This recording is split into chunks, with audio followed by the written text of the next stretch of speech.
Bonjour. Aujourd'hui, dans cette vidéo, avec une montre mécanique de bas étage à 25$, qui garde à peu près l'heure, hein, franchement, j'aurais peut-être juste besoin d'ajuster un peu la vitesse. Pour le prix, ça va me permettre d'avoir quelque chose qui est une montre mécanique, le temps que je puisse m'en acheter une, qui est un peu mieux. Donc, comme je voulais et qu'on m'a conseillé, j'achèterai une Seiko plus tard, mais là, pour le moment, mon budget ne me permet pas ça, donc voilà, ça l'attendra. Donc, pour cette vidéo, je vais déballer un truc que ça faisait un petit moment que je voulais, parce que, pardon, j'ai dû couper, à savoir que, avant, sans avoir une collection conséquente, je devais avoir à peu près une trentaine de vinyles en ma possession, et lors du déménagement, je les ai oubliés, donc il est juste maintenant trop tard pour que je puisse les récupérer ou quoi que ce soit. Donc, là, faut que je recommence de zéro, et le tourne-disque que j'avais avait brisé avant peu de temps avant le déménagement. Donc là, je n'avais plus de tourne-disque et plus de vinyle, donc voilà, puis écoutez, avant de me traiter de hipster, j'avais des vinyles avant qu'ils reviennent à la mode, d'accord? Donc voilà, c'est comme pour les cassettes. J'en ai toujours eu et j'en aurai toujours. Je fais juste pas changer mes trucs. Pour moi, je vais toujours préférer ces machins-là, un truc numérique euh, qui est euh, qui est juste qui a pas de personnalité puis qui est chiant. Voilà. Parce que ça, une fois que tu l'as pour toujours. Voilà. Voilà. Donc j'ai acheté deux vinyles à 2$ chacun. C'est un peu cher si vous voulez mon avis. Ça devrait être 1$ chacun, pas 2$. Donc j'ai pris un vinyle avec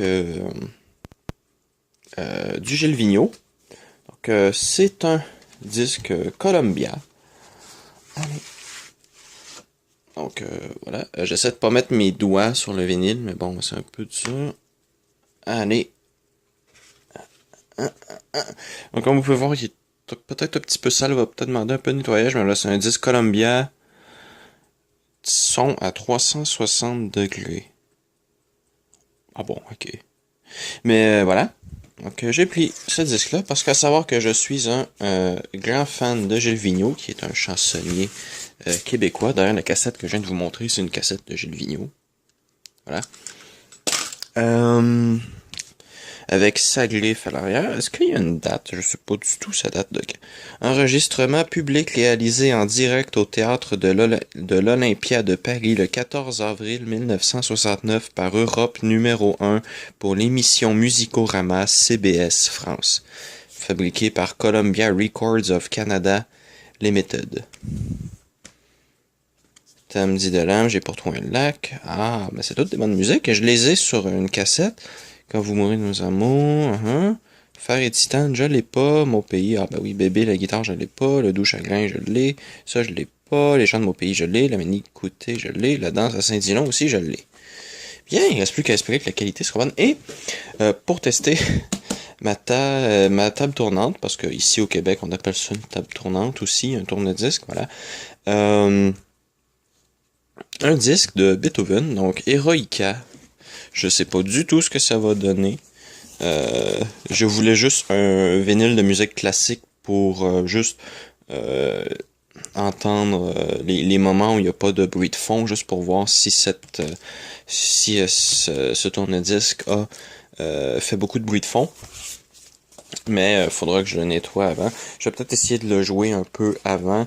Mais voilà, les audiophiles vont vous dire faut pas jouer un vinyle sale. Mais oui, ils ont raison, mais c'est juste que bon, il est rendu 22h20. Voilà, j'ai pas trop envie. Donc voilà. Donc ce sera un essai avec un vinyle plus ou moins propre. Parce que je les ai regardés avant de les acheter, ils n'ont pas vraiment de rayures, ils sont juste un peu sales. Mais voilà. Donc, voilà, on va maintenant on va maintenant passer au déballage de la table tournante. Donc, À savoir que, bon, je l'ai déjà ouverte, hein, parce que c'était mon cadeau de Noël.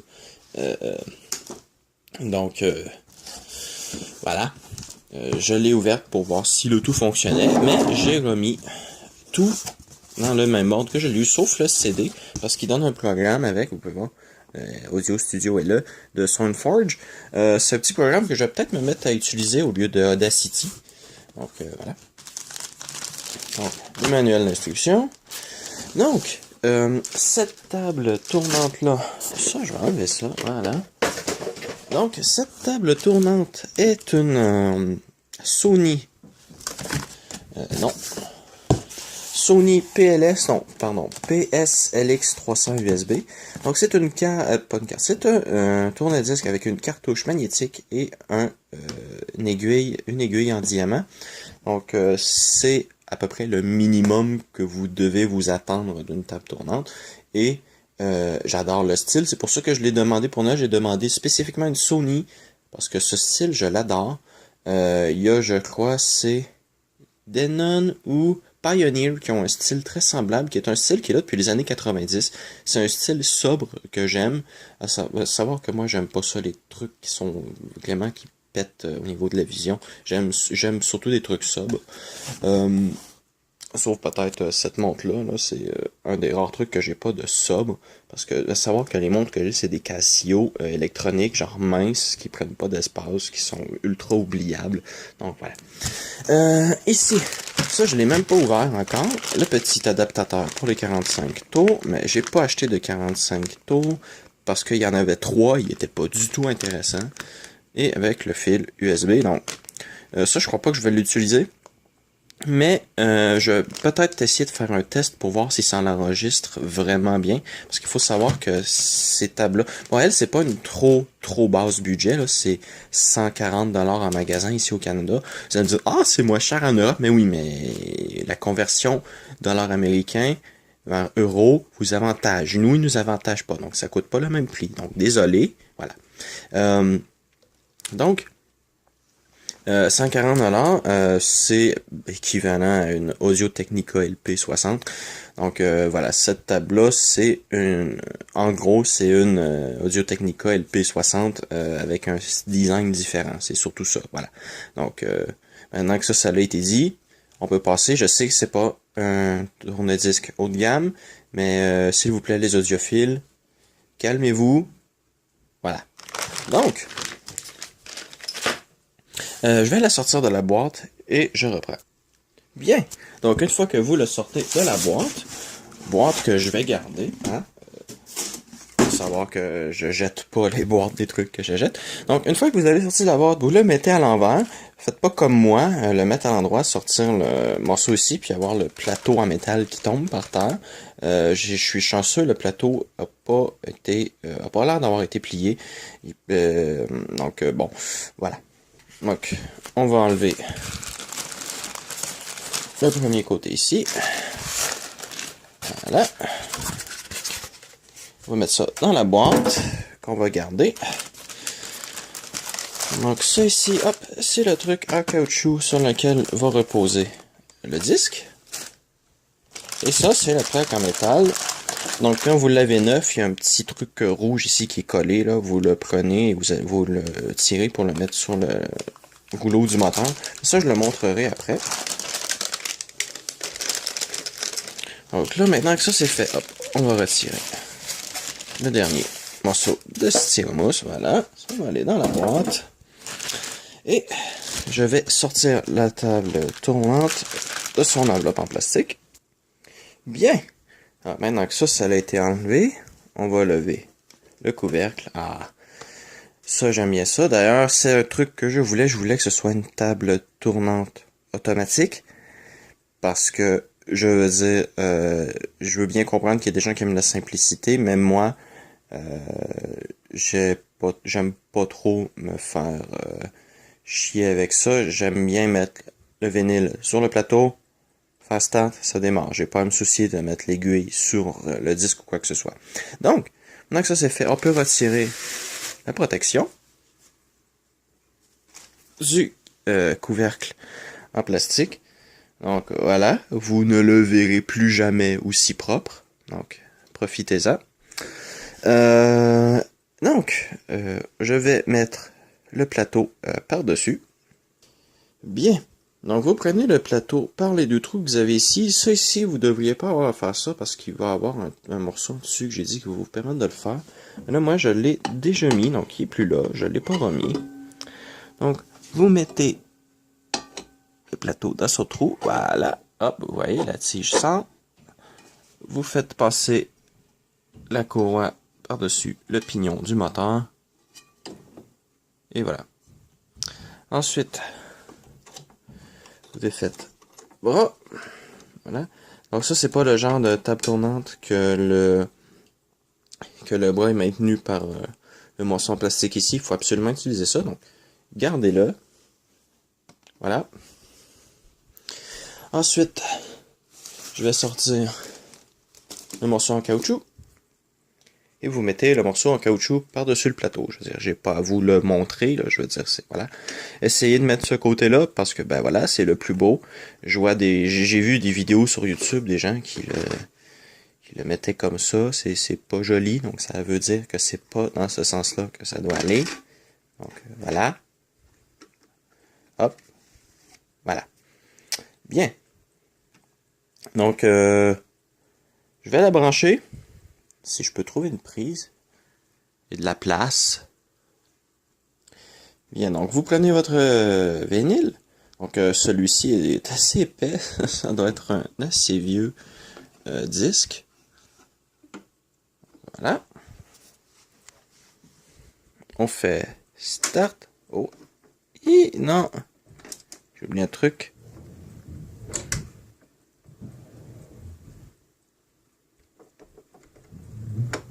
Voilà, donc vous allez voir la fonction stop. Ça relève le bras. Et ça redescend. Donc, oups, j'ai oublié un petit truc. Je vais attendre qu'il laisse le bras descendre. Voilà. Avant de démarrer tout ça, vous avez un cache ici qui sert à protéger l'aiguille. Donc, vous le levez. Vous vérifiez s'il est bel et bien sur 30 cm au lieu de 17. Ici, c'est sur 33 tours. Et maintenant, on peut faire Start. Donc là, il n'est pas branché sur un système de son encore. Je fais juste laisser la mécanique bouger.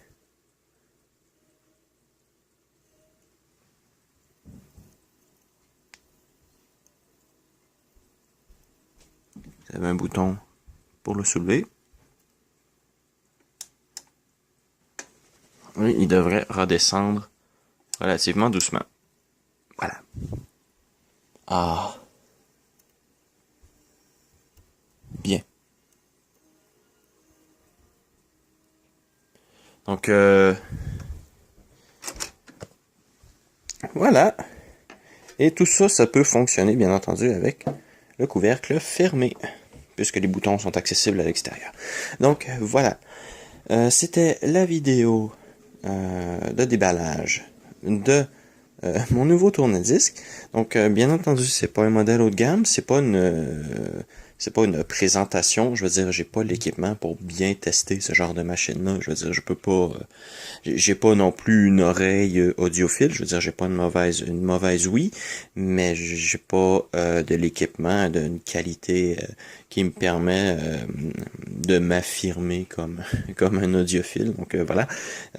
Mais pour le prix, franchement, surtout qu'il est en spécial à 100$, donc ça fait un cadeau de Noël pas très très cher.